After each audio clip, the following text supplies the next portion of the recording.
का छदाए मौला समिलाए दुखन का छदाए मौला समिलाए दुखन का छदाए मौला समिलाए दुखन का छदाए सलाम मिलाए महीनों खुशिन जो महीनो आ इन महीने में साजा महबूब अल्लाह पाक असां के दई थोरो कयो एहसान कयो सुभान अल्लाह जेकर अल्लाह पाक तो मुझा महबूब मर्दों के पैदा न कया सभी की कबरा मां कायनात पैदा न कया सुभान अल्लाह जो रब होण में ज़ाहिर न कया सुभान अल्लाह खबर पई त हर शय जेका तव्हां असां के मिली आ मदीने वाले मीर जो सदको आ हिन वक्त वेठा आयो असां जे जिस्म मां सा अंदर बाहर वने पियो इहो भी मदीने वाले मीर जो सदको आ सुभान अल्लाह अतना बचे कर जो सुभान अल्लाह आज के रसूल लफ्ज लिखा दुखन का छदाए मौला समिलाए दुखन का छदाए मौला समिलाए दुखन का छदाए मौला समिलाए पूरे बंदे में आए सजन पथे पार कयो कयो घड़िया दर गुड़ गोत गलने में गायोगा गायोगा दुखन का छदाए मौला समिलाए दुखन का छदाए मौला समिलाए दुखन का छदाए मौला समिलाए में देखियो राज़ी खुदावंद खलके मुकाई तन्ने दा मोहम्मद दे दियो राज़ी खुदावंद खलके मुकाई तन्ने दा मोहम्मद खलके मुकाई तन्ने दा मोहम्मद सफरो थी आयो कगोरे कथे पार कयो कयो दरिया धर गुण गोट करने में आयोगा आयोगा सरकार जी आमद मरहबा हुजूर जी आमद मरहबा इरत मथे कर दे हत मत करे खुशी खुशी समाए करे चाहे सरकार जी आमद मरहबा हुजूर जी आमद मरहबा आयो आयो आयो सरकार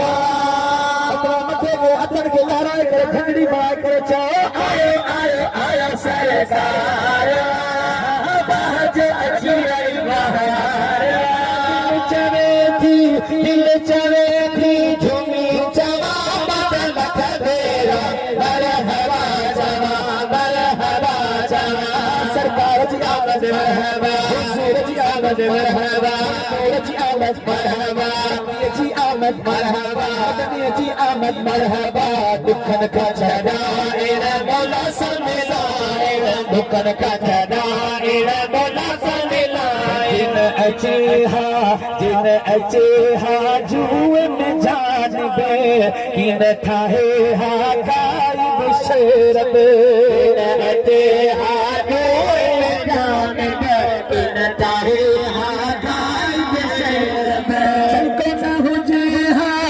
न हुजे हा पानी पत्थर कटे पार गयो कबो दरिया दर गुण गोड़ गलने में गायोगा दुखन का छदाए मौला समिलाए दुखन का छदाए मौला समिलाए सत से छान मिलो इज्जत अजमत मान मिलो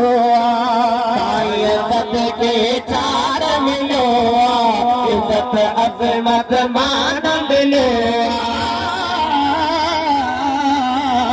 सोचे सदके आवाज सदके छान मिलो इज्जत अजमत मान मिलो मारो जंग था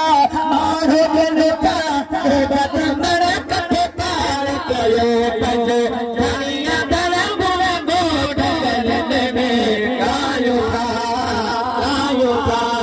दुखन का छदाए मौला समिलाए दुखन का छदाए मौला समिलाए वेठो आ सदके वेठो आ ढोल भुलायो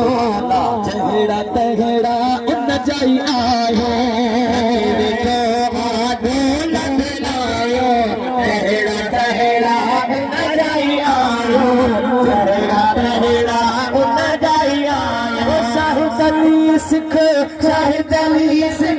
शुक्र चरण कथे पार गयो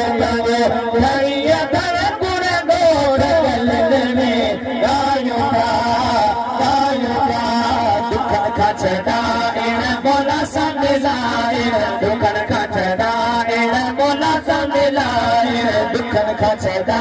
एण मौला समिलाए